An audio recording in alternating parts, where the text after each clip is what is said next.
6월 첫 주일을 맞이했습니다. 바쁜 한 주간의 시간을 뒤로 하고 6월을 맞이했는데 6월 달에는 더 좋은 일들이, 더 놀라운 하나님의 은혜들이, 더 놀라운 축복의 역사들이 여러분 가정과 우리 교회 가운데 일어나기를 주의 이름으로 축복합니다. 6월 첫 주일을 맞이했습니다. 오늘 여러분과 함께 변화에 우연은 없다 라고 하는 제목으로 말씀을 나누기를 원합니다. 들으실 말씀의 제목을 한번 따라 하시고 말씀을 여러분이 기억하면서 오늘 메시지를 들으시면 좋겠습니다. 변화에 우연은 없다. 변화에 우연은 없다. 네. 여러분, 변화를 원하지 않는 사람이 있을까요? 제가 여러분에게 변화를 원하십니까? 라고 이렇게 물을 때 저는 제 삶에 변화를 원하지 않습니다 라고 하는 사람이 과연 있을까요?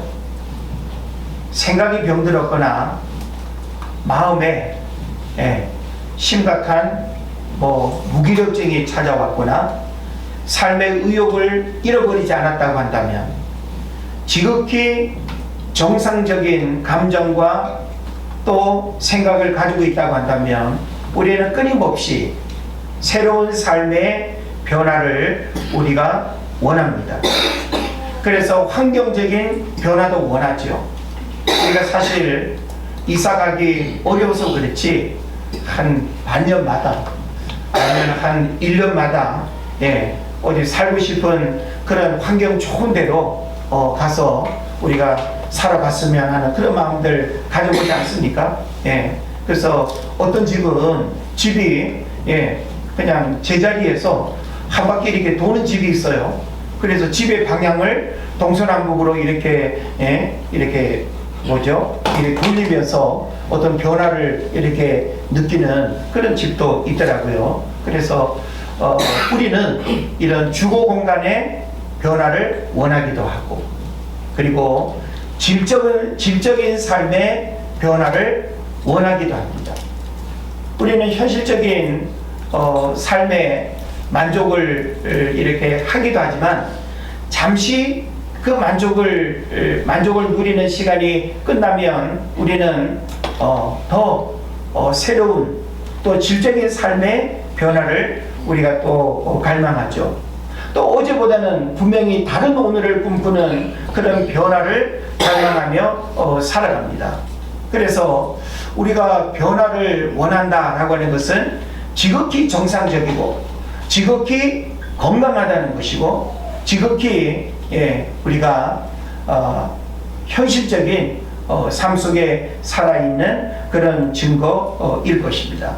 저는 오늘 여러분에게 변화에 대한 부분을 말씀을 드리는데, 우리의 어떤 그 일상의 변화도 우리에게 중요하지만 신앙의 변화와 그리고 우리 교회, 목회, 이런 영적인 그런 어떤 변화라고 하는 것이 그냥 시간적 흐름 속에서 우연히 일어나는 것이 아니라고 하는 것을 여러분에게 말씀을 드리면서 우리가 변화를 위한 도전과 변화를 위해서 우리가 무엇을 해야 될 것인가 라고 하는 것을 오늘 함께 생각을 하면 좋겠습니다.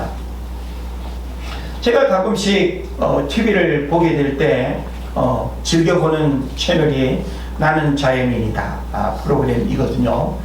근데 그 프로그램을 보면 가끔씩 한 5년, 10년 전에 그 찾아갔던 그 장소를 다시 이렇게 되돌아가서 어떻게 지내시는지 이렇게 이제 탐방하는 그런 내용이 나오는 걸 제가 보기도 하거든요.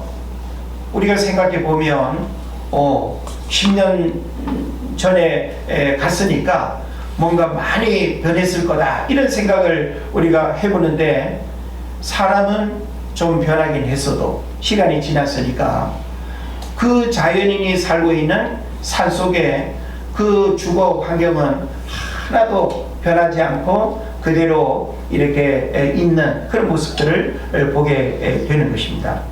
원시 사회로부터 농경 문화까지 변화의 속도는 느렸습니다. 자연 법칙의 순리를 따르며 살았죠. 그래서 신 중심의 세상은 운명적이었고 숙명적으로 받아들였습니다. 변화에 소극적이었고 환경에 순응하며 살았습니다. 그래서 거의 1500년 이상 긴 시간 우리 인류 문명의 속도는 큰 변화 없이 자연에 순응하고 그리고 원시 농경 문화에 적응하면서 살았습니다. 그래서 마차가 예를 들어서 농경 문화의 가장 어떤 발전된 그런 문명이었다고 한다면 사람이 그냥 말을 타던 어떤 환경에서 마차를 만들어서 말이 끌게 하고 바퀴가 2개였다가 3개가 되고 4개가 되고 이런 어떤 변화 외에는 큰 획기적인 변화가 일어나지 않는 이게 바로 어떤 농경 문화의 그런 변화의 속도다라고 이렇게 우리가 말할 수 있다는 거죠. 그런데 이런 그 소극적이고 변화의 속도가 느린 이런 그 농경 문화가 지나가면서 1500년대 신중심의 세상에서 인본주의로 이런 획기적인 그 시대적인 문명의 변화가 일어나면서 산업혁명이 일어나고 문명의 발전은 급속도로 변하기 시작했습니다.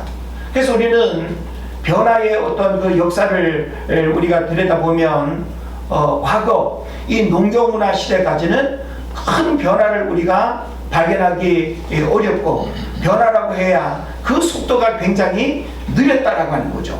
그런데 인본주의 시대로 이렇게 접어들면서 산업혁명은 엄청난 변화의 속도가 일어나는 계기가 됐다라고 하는 것이죠.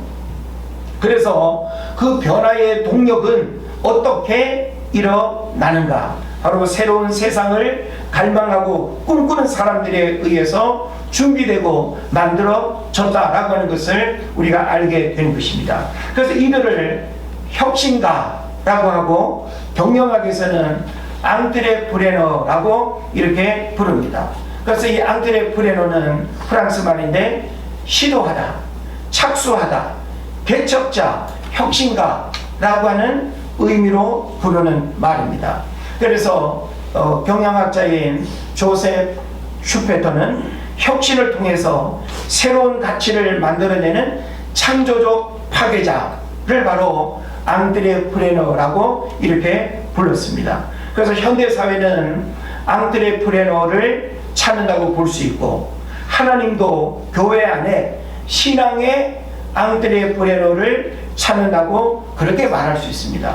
그래서 오늘 저는 제가 지난주에인가요 한샘교회 금요 집회 여러분 많이 가셔서 함께 메시지도 듣고 함께 뜨겁게 기도하고 은혜받는 그런 시간을 받았는데 그 시간에 기본적인 메시지의 연장선상에서 참석하지 못한 분들이 듣고 함께 우리가 공감하고 새로운 목회와 새로운 시대와 새로운 신앙의 변화를 우리가 원한다라고 할 때 그 변화는 그냥 시간적인 흐름 속에서 우연히 일어나는 것이 아니라고 한다면 그 변화의 일들이 일어나기를 진정으로 원한다면 그 변화 속에 살아가는 우리들이 과연 무엇을 어떻게 해야 되겠는가라고 하는 우리 자신의 역할들을 함께 생각해보는 그런 시간을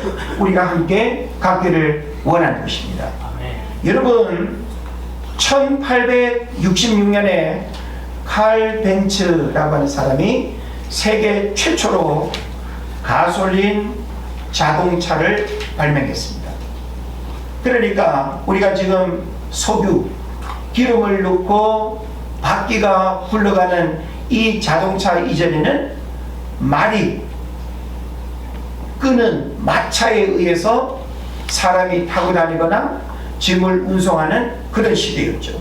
그러니까 마차에서 자동차로 바뀌는 이 일은 그냥 우연히 일어난 게 아니라고 하는 거예요. 이것은 바로 앙트레프레너라고 하는 혁신가에 의해서 이와 같은 일들이 일어났지 그냥 우연히 어느 날 일어나지 않았다라고 하는 것입니다. 그리고 1973년 마틴 쿠퍼에 의해서 우리가 지금 사용하고 있는 세계 최초의 휴대폰이 발명되었습니다. 몇 년도에? 1973년도에 냉장고 같이 생긴 그 큰 휴대폰이 지금 우리가 어느 정도로 발전이 되고 어느 정도의 기능으로 발전됐는지 여러분 지금 사용하고 있지 않습니까? 앞으로는 불과 몇 년 뒤에는 여러분 지금 사용하고 있는 이 핸드폰이 다 사라진다는 거 여러분 아시죠? 앞으로는 스마트 안경이 등장합니다. 스마트 안경 뭐예요? 우리가 지금 이 끼는 안경으로 여러분이 원하는 모든 것들을 다 보고 다 통역하고 다 해석하고 다 문제를 해결하는 그런 시대가 오는 거예요. 놀라운 일들이 불과 몇 년 후에 펼쳐질 것입니다. 이런 세상의 변화, 바로 한 사람으로부터 시작이 되었고 한 사람이 세상을 바꾸는 시작이 된다라고 하는 것입니다.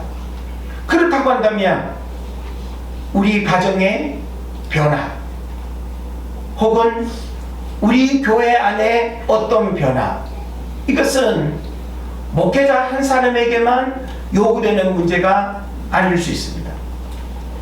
모든 일의 변화는 어느 한 사람에 의해서 동기부여가 되어지고 문제 제기가 되어지고 변화를 위한 어떤 시발점이 일어나게 될 때 폭발적인 변화의 일들이 일어난다라고 하는 것이 역사가 주는 교훈이 되는 것입니다.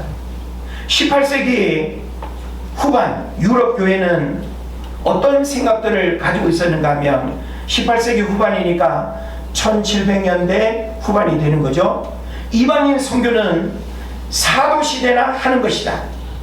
하나님이 이방인을 구원하시려거든 우리가 나설 필요 없이 알아서 하실 것이다 라고 하는 그 지독한 매너리즘에 빠져 있었습니다. 왜 그랬을까요? 그 당시 유럽에서는 초칼뱅주의적 그런 의식이 가득했어요. 여러분, 장 칼뱅의 예정론이라고 하는 것이 뭡니까? 구원받을 사람은 이미 정해져 있다는 거예요. 예정론이라고 하는 것은 구원받을 사람이 정해져 있기 때문에 누가 가서 전하든지 안 전하든지 구원받을 사람은 어떤 방법으로든지 구원받게 되어 있다는 거예요. 그러니까 굳이 선교사로 나가고 누군가가 나가서 힘쓰고 애쓰면서 전하려고 할 이유가 없다라고 생각하는 이런 초칼뱅주의 이런 의식이 유럽 사회에 팽배하고 있던 그런 시대를 여러분 생각을 하라는 것입니다. 그런데 구두 수송공 출신의 젊은 목회자 윌리엄 캐리라고 하는 이 사람은 이 아니라는 생각에 정면으로 도전했습니다. 쉽지 않죠. 모든 사람들이 그런 예정론의 의식 속에 살아가고 있는데, 그래서 소극적이고 누군가에게 복음을 전하고 선교를 하는 일에 대해서 수수방관인데 그 의식에 도전한 거예요. 그래서 그는 지도와 통계 자료를 벽에 붙여놓고 열방을 연구하며 이렇게 선포했습니다. 하나님으로부터 위대한 일을 기대하라. 하나님을 위해 위대한 일을 시도하라. 멋진 말이지 않습니까?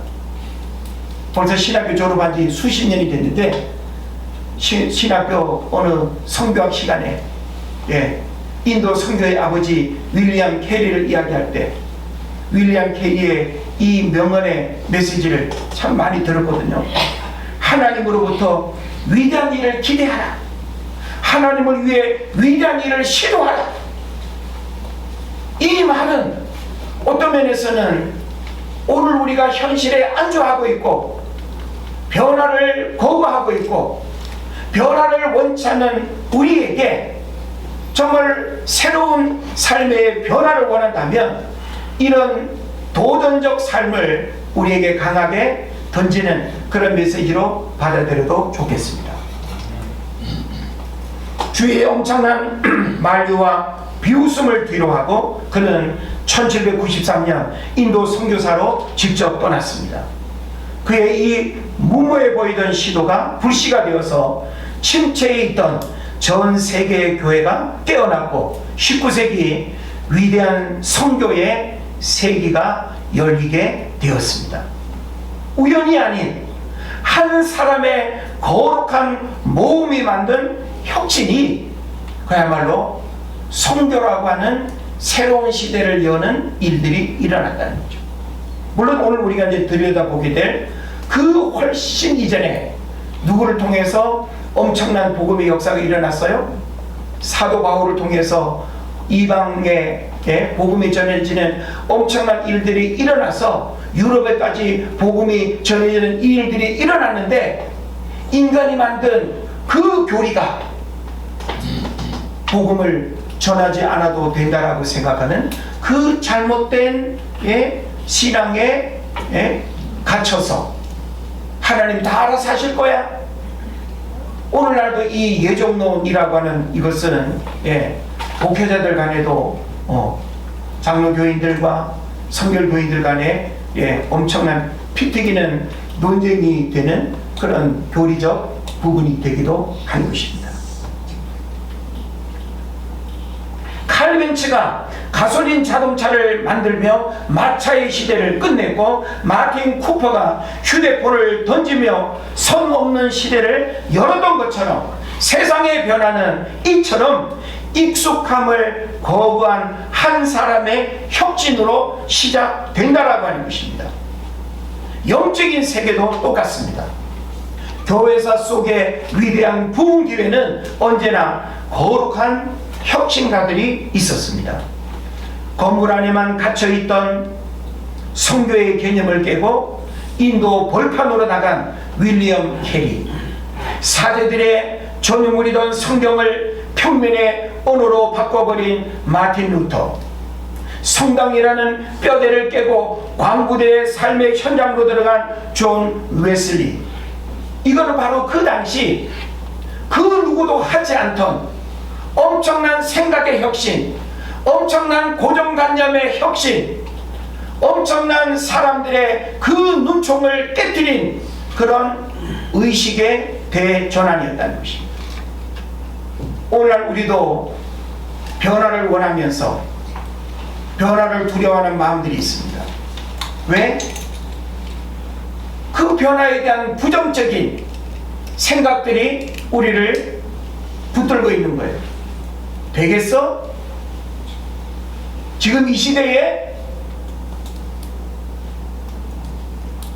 우리는 더 이상 변할 수 없다고 생각하는 이런 부정적인 생각과 이런 우리를 둘러싸고 있는 이런 생각으로부터 그것을 깨뜨리는 도전이 일어나지 않는다고 한다면 우리는 30년, 35년, 40년이 지나도 이 건물 안에 은혜제일교회는 그대로 머물 수밖에 없는 것입니다. 불편합니까? 불편하지 않을 수 있어요. 왜 우리는 변화를 원해야 됩니까? 누구를 위한, 무엇을 위한 변화입니까? 하나님이 과연 이 모습 이대로를 원하실까요? 그렇다고 한다면 우리는 하나님이 원하시는 그 변화를 위해서 우리가 함께 고민하고 함께 우리가 모이고 함께 예배하고 함께 기도하면서 함께 우리가 생각을 모으고 그 변화를 위한 혁신을 위한 도전을 해야 될 일들을 우리가 생각을 모으는 과정들을 진행해야 된다는 것입니다.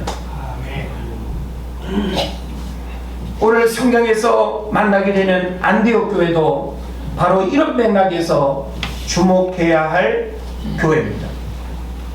여러분, 우리가 성경에서 만나게 되는 예루살렘 교회는 그 당시 그냥 상징적인 교회로서 예루살렘 교회가 전부였습니다. 예루살렘 교회 외에 다른 교회는 있을 수가 없습니다. 다른 교회가 세워진다는 것은 사람들의 생각 속에 인정할 수 없습니다. 그런데 이제 예루살렘 교회로부터 안디옥 교회가 이어집니다. 그리고 그 안디옥 교회로부터 새로운 교회들이 계속 번식이 되어지고 번성되어지고 엄청난 풍요의 역사가 일어나는 이런 일들이 일어나고 있다는 것입니다. 그럼 이와 같은 일들이 그냥 시간적인 흐름 속에서 우연히 일어났느냐라고 할 때 아니라고 하는 것을 오늘 성경에서 들여다 봐야 되는 것입니다. 당시 예루살렘에서 박해를 피해 흩어진 유대인, 오늘 보세요. 11장 19절이죠. 네. 그때에 스데반의 일로 일어난 환란으로 그랬습니다. 스데반의 일로 일어난 환란이 뭡니까? 스데반이 복음을 전하다가 예수를 메시아로 믿는 그 일로 말미암아 스데반이 돌에 맞아 죽죠. 이것은 그 당시 예수를 메시아로 믿는 사람들에게서는 나도 스데반처럼 예수 믿는다는 걸 사람들이 알게 되면 저렇게 돌에 맞아 죽겠다는 엄청난 불안감을 갖게 된 거예요. 여러분 같으면 안 그러겠어요? 예? 그 어떤 시대 상황이 예수를 믿으면 돌에 맞아 죽는다는 어떤 상황이 현실적으로 이 동네에서 일어난다고 할 때 그걸 드러내놓고 아무렇지도 않게 다 예수 믿는다고 말하면서 그렇게 교회 와서 예배하고 할 사람이 있겠어요?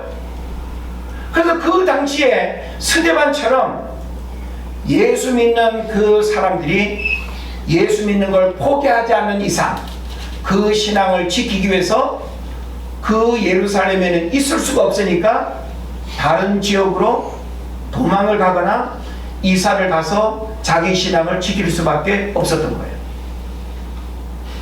그래서 당시 예루살렘에서 박해를 피해서 흩어진 유대인 그리스도인들은 안디옥에 이르러서도 여전히 유대인에게만 말씀을 전하고 있었습니다. 19절의 내용이 그거예요. 그 지금 19절의 내용은 바로 예루살렘에서 그 박해를 피해서 흩어진 그 유대인 그리스도인들이 안디옥까지 왔는데 이 안디옥에서도 여전히 그들은 누구에게만 복음을 전하고 있는 거예요? 유대인에게만 말씀을 전하고 있었다는 거예요. 이것은 어떤 고정관념이죠? 이방인은 구원받을 수 없다는 오랜 종교적 고정관념과 편견, 이걸 우리는 지난주 한샘교회 메시지로 생각을 한다면 낡은 부대에 갇혀 있었기 때문인 거예요. 우리 모두는 낡은 부대를 다 가지고 있어요.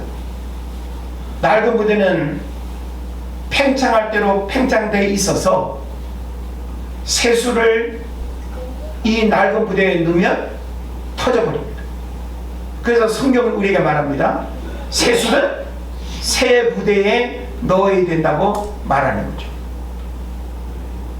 그래서 이 본문의 내용을 보게 되면 그 중에 구브로와 구레네 몇 사람이 안디옥에 이르러 헬라인에게도 말하여 주 예수를 전파하니 라고 20절에서 말씀하고 있습니다. 그래서 몇 사람이 이방인에게도 이제 주 예수를 전파했다는 거예요. 그러나 구브로와 구레네 출신의 몇 사람이 그 거대한 장벽을 깨뜨리는 시도를 합니다. 그들은 전통적인 관습을 넘어서 당대의 주류 문화이자 이방인이었던 헬라인에게도 예수 그리스도를 전하기 시작했습니다. 이것은 파격적인 거예요.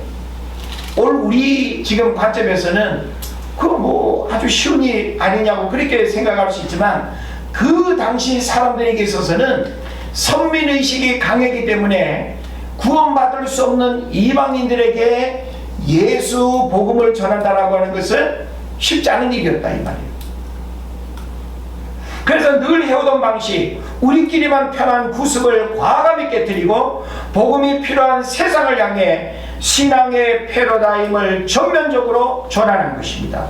이 혁신적인 시도가 있었기 때문에 21절의 기록대로 주의 손이 그들과 함께 하심에 수많은 사람들이 믿고 죽게 돌아오는 대부흥이 우연이 아닌 필연으로 임하게 되었다는 것입니다. 할렐루야. 네. 보세요. 우리가 부흥이라고 하는 일들이 그냥 우연히 일어나는 것이 아니라 우리의 잘못된 고정관념, 누구나 쉽게 생각하는 그 어떤 그 생각을 깨뜨리지 않으면 변화는 일어나기 어렵고 부흥의 역사는 일어나기 어렵다라고 하는 것을 성경에서 배우게 되는 것입니다. 25절 26절에 안디옥의 이방인 신자들이 급증하자 예루살렘 교회는 어떻게 했습니까? 바나바를 지도자로 파견합니다. 바나바는 안디옥 교회가 폭발적으로 성장하는 것을 보고 혼자서 그 기득권을 누리거나 독점하려고 하지 않았습니다. 바나바가 사울을 찾으러 다소에 가서 만남에 안디옥에 데리고 와서 둘이 교회에 1년간 모여 있어 큰 무리를 가르쳤고 라고 이렇게 표현하고 있죠. 오늘 우리 새벽에도 말씀을 잠깐 나눴는데 사도 바울 다메섹 회심 이후에 하나님 나를 부르셨으면 나를 유명하게 크게 능력 있게 쓰셔야 될 거 아닙니까? 뭐 그러니까 얼마든지 또 사도 바울은 그만한 능력도 있지 않습니까? 그런데 하나님은 사도 바울을 그렇게 곧바로 그가 혹시라도 마음에 원하는 바대로 그렇게 사용하지 않았다는 거예요. 3년간 아라비아 광야로 가게 했고 그뿐만이 아니라 14년이라고 하는 긴 시간 동안 사도 바울이 누군지도 모르게, 사도 바울이라는 사람이 어떤 사람인지도 모르게 무명의 시간을 보내도록 하나님이 허락하셨어요. 그 무명의 시간 속에 있던 사도 바울을 오늘 본문에 보니까 누가 찾아갔어요? 바나바가 찾아가서 급기야 그를 이제 전면에 역사 속에 등장시키는 거예요. 그러면서 이 사도 바울이 탁월한 복음 전도자의 그런 사역들을 아주 주도적으로 그리고 사람들의 그런 또 시선에 주목받는 그런 역할들을 하게 되는 것을 여러분 깨달으시기를 바랍니다. 그래서 바나바는 당시 학문과 영성은 뛰어났지만 과거의 전력 때문에 그리스도의 박해죠. 예루살렘 주류 교계에서 외면당하고 고향 다소에 묻혀있던 사울을 직접 찾아가서 삼고 초려를 한 것입니다. 그리고 그를 안디옥 교회의 공동 목회자로 세우는 파격적인 인사를 단행합니다. 혈연, 지연, 과거의 배경을 따지지 않고 오직 하나님의 일을 가장 감당 잘할 수 있는 그런 적임자를 세우는 그런 인적 혁신을 했다라고 하는 거예요. 이것도 어떤 면에서는 변화를 우리가 원한다라고 할 때 사람을 세우는 일에 있어서 굉장히 중요합니다.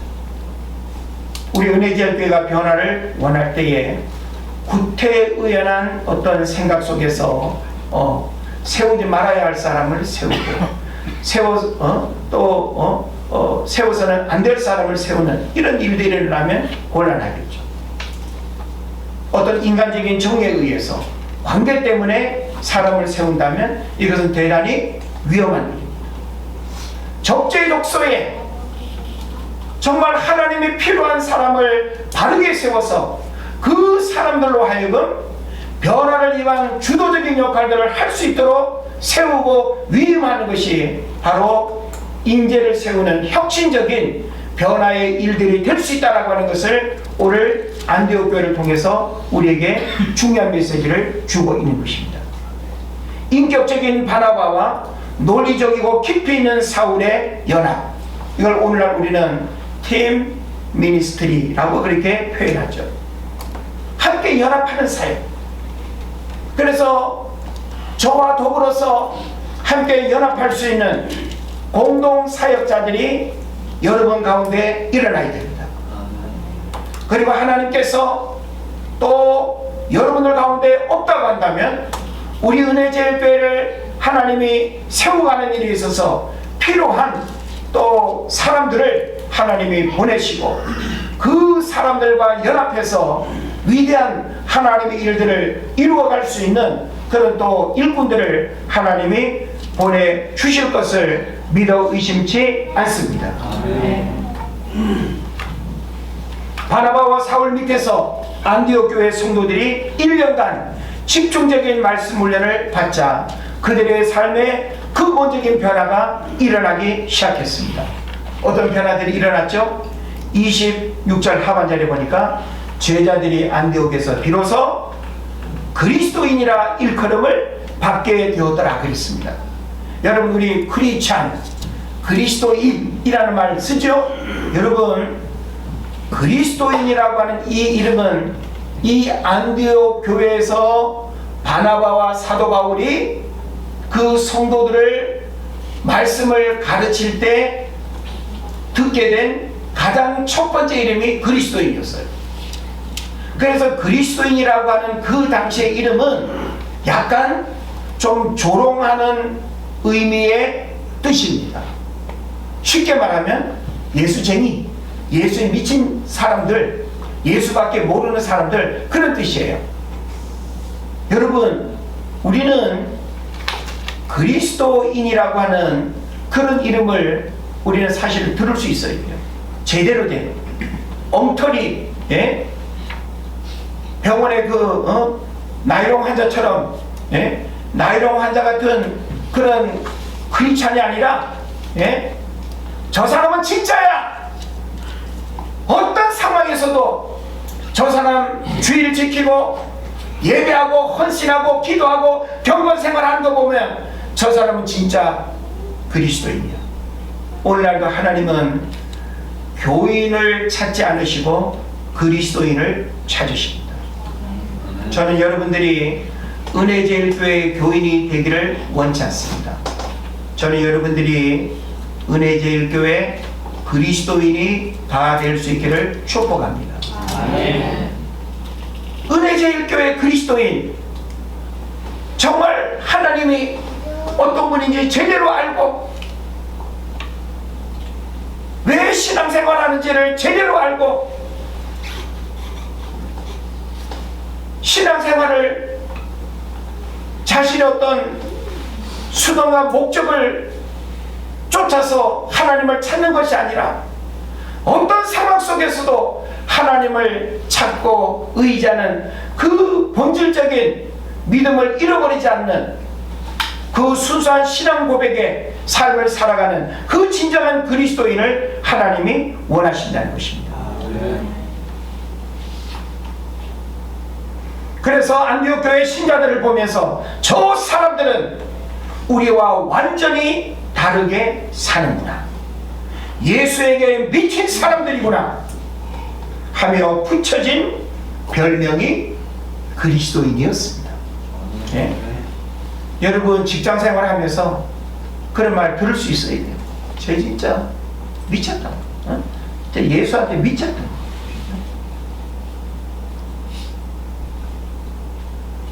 우리는 내가 예수 믿는다는 걸 자꾸 감추고 싶어.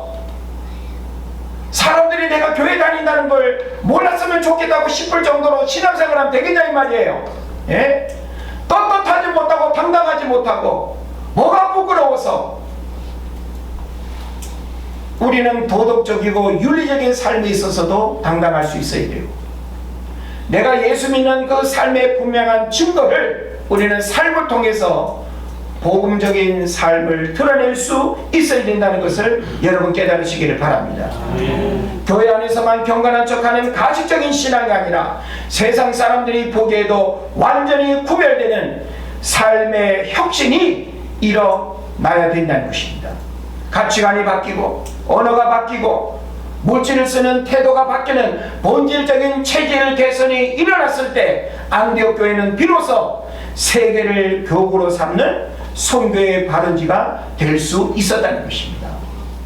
오늘 우리가 예루살렘 교회도 교회사에서 주목해야 될 대단히 중요한 교회지만 안디옥 교회를 우리가 바라보면서 우리 은혜제일교회가 안디옥 교회처럼 이라고 하는 그런 어떤 명제를 우리가 갖게 될 때 안디옥 교회는 이런 혁신적 변화를 위한 그런 도전과 그런 신앙 고백이 있었다라고 하는 사실을 우리는 배울 수 있어야 되는 것입니다. 그래서 안디옥 교회의 부흥은 그냥 가만히 기적을 기다렸더니 우연히 일어난 일이 아니라는 것입니다. 그래서 말씀을 정리하면서 마친다면 전도 대상의 장벽을 깨뜨린 시도, 패러다임의 혁신이 있었습니다. 그리고 내 기득권을 내려놓고 사람을 세운 시도, 동력의 혁신이 있었습니다. 바나바 혼자 안디옥 교회 가서 목회 못하겠어요? 근데 왜 팀 미니스트리 왜 했겠어요? 그 바로 동력의 혁신입니다. 우리는 함께 일하고 함께 연합할 수 있는 그런 어떤 마음들도 우리가 가질 수 있어야 된다. 또 세상 속에서 완전히 다르게 살아낸 시도, 삶의 혁신이죠. 그리스도인이라 불려진 그런 어떤 혁신이 우리에게 일어나지 않는다고 한다면 아무리 구호를 외치고 전도지를 수만 장을 뿌려도 교회의 변화는 일어나기 어렵다라고 하는 것을 우리가 생각해야 되는 것입니다. 이 세 가지의 처절한 혁신과 시도가 새 부대가 되어서 맞물렸을 때 하나님께서는 안디옥 교회를 통해 예루살렘 교회를 넘어서 세계 열방을 변화시키는 전무후무한 부흥의 역사, 새 포도주를 이루어 가셨던 것처럼 우리 은혜제일교회를 향하신 하나님의 놀라운 계획이 있음을 하나님은 저를 통해서 오늘 말씀하시고 여러분이 듣기를 원하십니다. 이제 우리는 하반기 하나님이 하실 일들을 믿음으로 바라봤으면 좋겠어요. 함께 우리는 새로운 변화를 위해서 결코 우연히 일어나지 않는다는 이 분명한 사실 앞에서 변화를 위해서 내가 무엇을 준비하고 무엇을 헌신하고 어떤 혁신을 내가 도전할 것인지 저와 여러분의 믿음으로 결단하고 하나님 앞에 우리의 신앙을 멋지게 고백하고 하나님 앞에 온전히 쓰임받는 여러분 될 수 있기를 주의 이름으로 축원을 드립니다. 기도하겠습니다.